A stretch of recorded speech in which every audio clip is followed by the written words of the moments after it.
बच्चों, मैं आपके लिए एक बार फिर से सरफेस केमिस्ट्री चैप्टर का 4th पार्ट आपके लिए लेके आया हूं।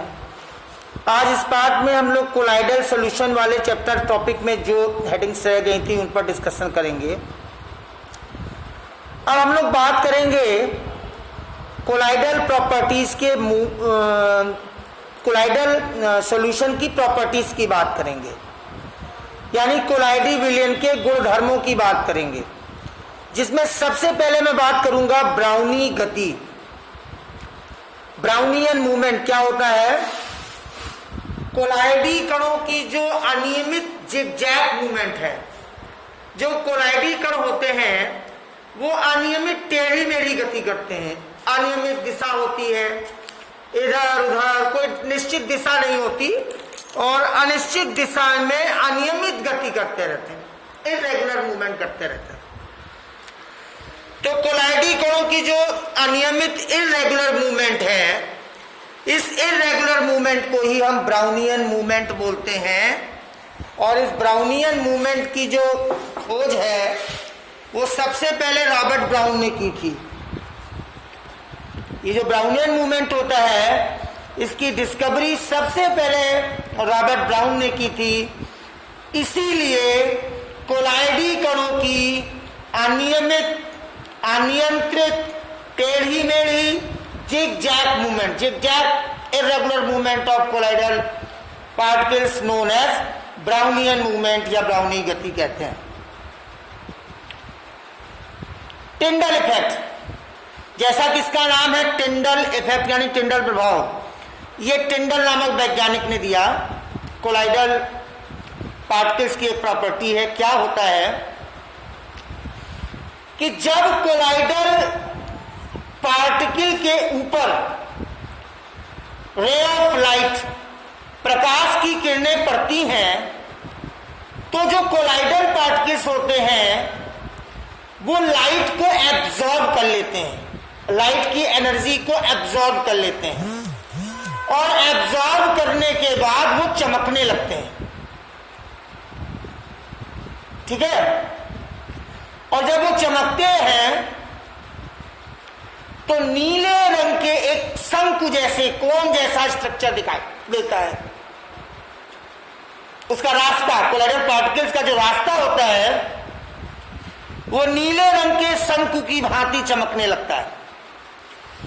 इसी नीले रंग के कोन को हम बोलते हैं टिंडल कोन या टिंडल शंकु, और इस घटना को बोलते हैं टिंडल इफेक्ट। फिर से एक बार सुन लीजिए। जब किसी कोलाइडल पार्टिकल के ऊपर प्रकाश की किरणें पड़ती हैं तो कोलाइडल पार्टिकल्स प्रकाश किरणों को एब्सॉर्ब कर लेते हैं।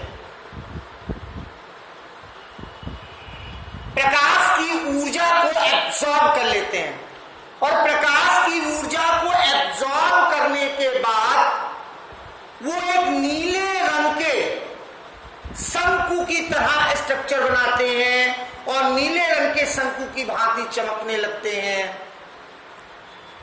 जिसे हम बोलते हैं टिंडल कोन या टिंडल शंकु। और इस घटना को बोलते हैं, इंसिडेंट को बोलते हैं टिंडल इफेक्ट। अब विद्युत का संचलन, इलेक्ट्रोफ्लोरेसिस क्या होता है? जब किसी कोलाइडल पार्टिकल्स को इलेक्ट्रिक फील्ड में रखा जाता है, जब किसी कोलाइडल पार्टिकल्स को इलेक्ट्रिक फील्ड में रखा जाता है, जब कोलाइड कणों को विद्युत क्षेत्र में रखते हैं तो वो या तो कैथोड की ओर गति करते हैं और या तो फिर वो एनोड की ओर गति करते हैं। अगर कोलाइडल पार्टिकल्स कैथोड की ओर गति करेंगे, ध्यान से समझिएगा, तो इसे बोलेंगे कैटाफ्रोसिस यानी धन का संचलन। और विद्युत क्षेत्र में रखने पर यदि कोलाइडल पार्टिकल्स एनोड की ओर गति करते हैं तो इसे बोलते हैं एनाप्रोसिस या ऋण कण संचलन।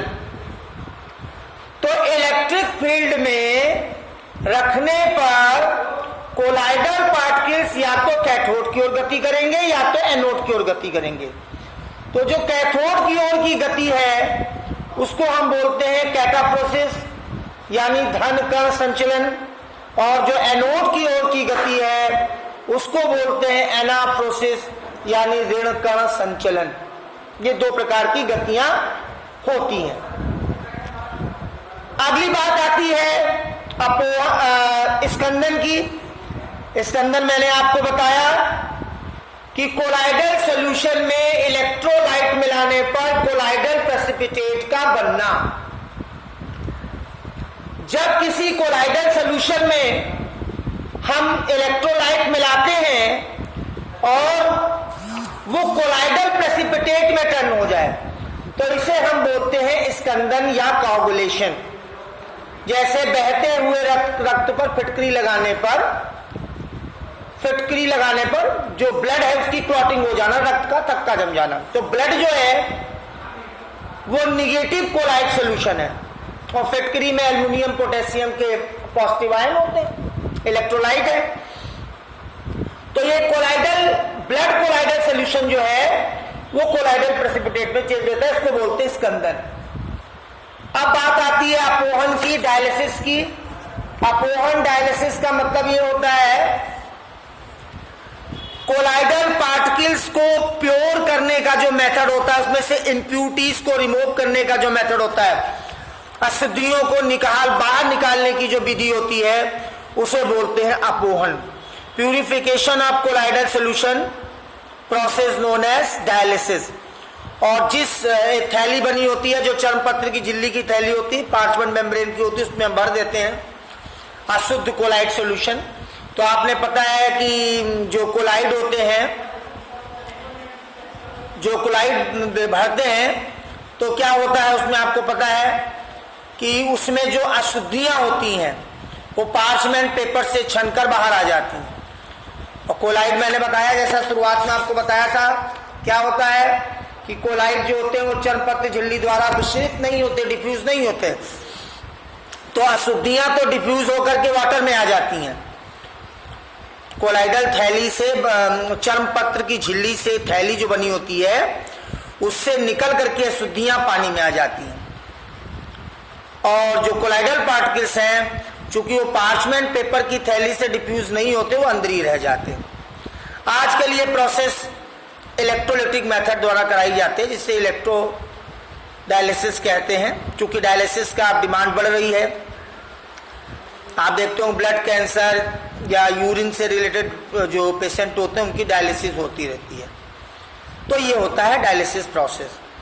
इसी में एक अति सूक्ष्म निस्यंदन है, अल्ट्रा फिल्ट्रेशन है। अति सूक्ष्म निस्यंदन अल्ट्रा फिल्ट्रेशन में एक विशेष प्रकार का अल्ट्रा फिल्टर पेपर होता है जिससे हम कोलाइडल पार्टिकल्स की और उसकी अशुद्धियों को अलग अलग करते हैं।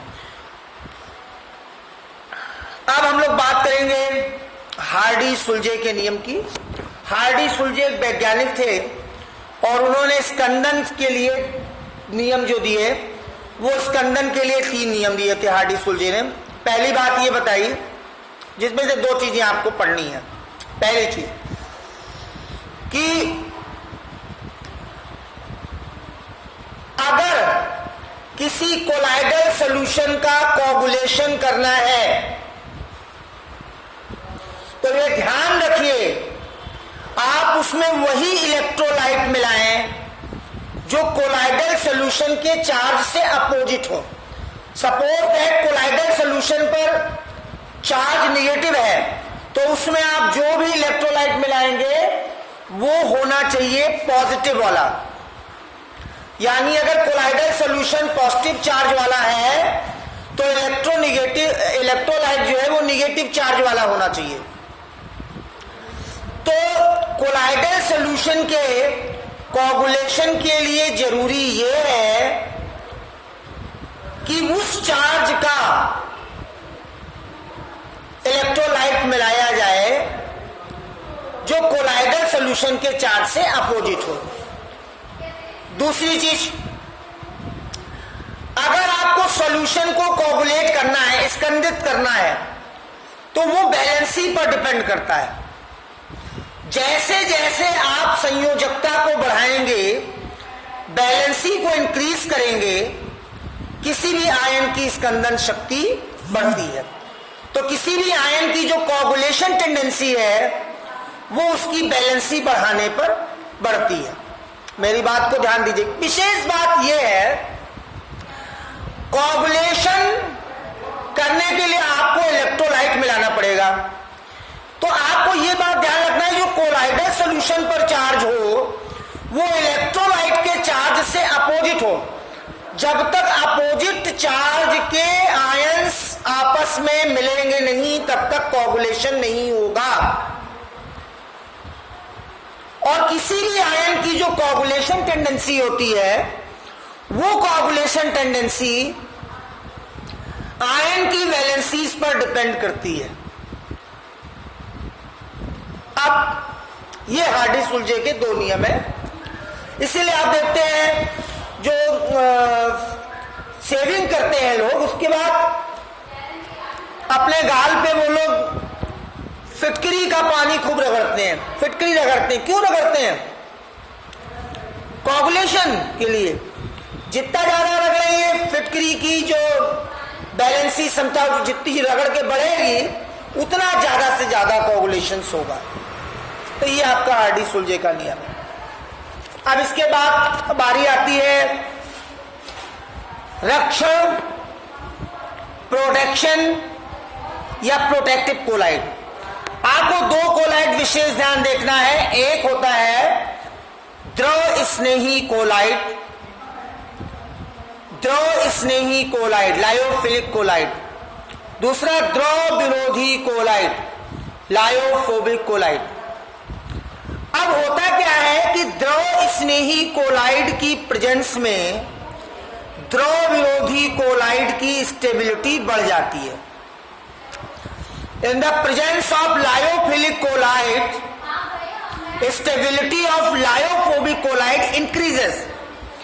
कहने का मतलब यह है कि अगर कोई द्रव विरोधी कोलाइड है, लायोफोबिक कोलाइड है, उसमें आप द्रव स्नेही कोलाइड को मिला देते हैं, लायोफिलिक कोलाइड को मिला देते हैं, तो लायोफोबिक कोलाइड यानी द्रव विरोधी कोलाइड की स्टेबिलिटी बढ़ गई।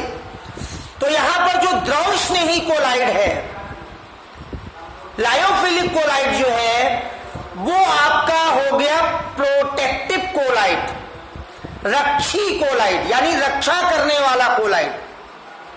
और इस जो स्थायित्व को बढ़ा रहा है, रक्षा कर रहा है, इस प्रोसेस को हम बोलेंगे प्रोटेक्शन या रक्षण। इसी में आप एक चीज पढ़ेंगे, गोल्ड नंबर स्वर्ण संख्या।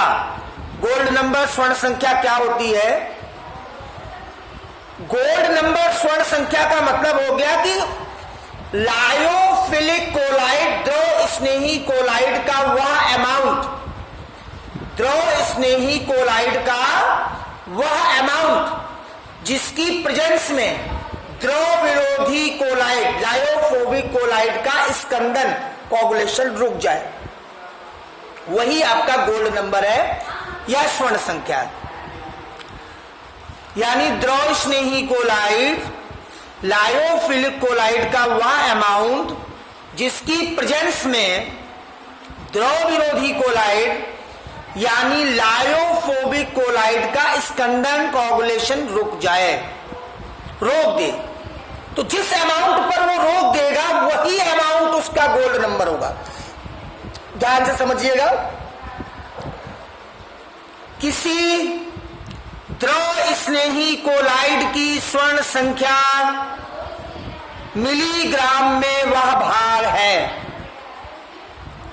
Gold number of any lyophilic colloid in amount in milligram, amount in milligram, जो गोल्ड सॉल के 10 मिलीलीटर विलियन में उपस्थित 10% NaCl के 1 मिलीमीटर विलियन द्वारा स्कंदित होने से रोक देती है। जो क्या करती है? गोल्ड सॉल के 10 मिलीलीटर मिक्सचर में प्रेजेंस 10% NaCl के सॉल्यूशन के स्कंदन को, कोagulation को रोक देती है।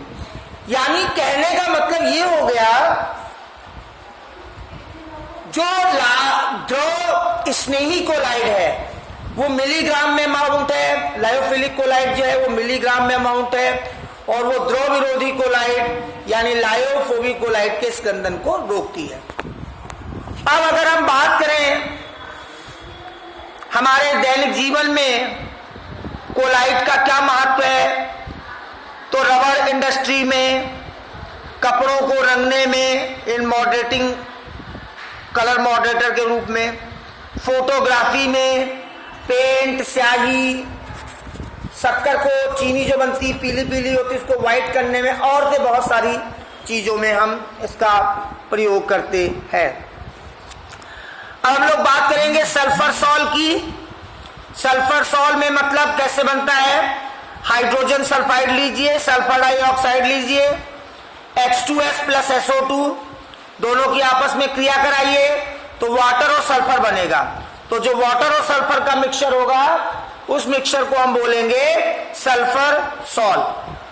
सॉल भी दो प्रकार के होते हैं, एक पॉजिटिव चार्ज वाले सॉल और नेगेटिव चार्ज वाले सॉल। इसी प्रकार से आर्सेनियस सल्फाइड का सॉल भी बनता है, AS2O3 plus 3H2S gives AS2S3 plus 3H2O।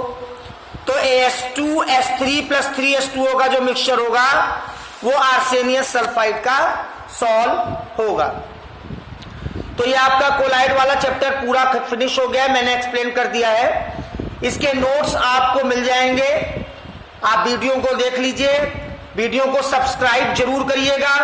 कोई चीज अगर दिक्कत आती है, कोई चीज नहीं समझ में आती है तो आप मुझसे कंसल्ट कर सकते हैं।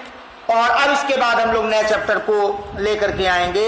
ये सरफेस केमिस्ट्री का पृष्ठ रसायन चैप्टर का चौथा और आखिरी यूट्यूब वीडियो था। ठीक है, थैंक यू वेरी मच।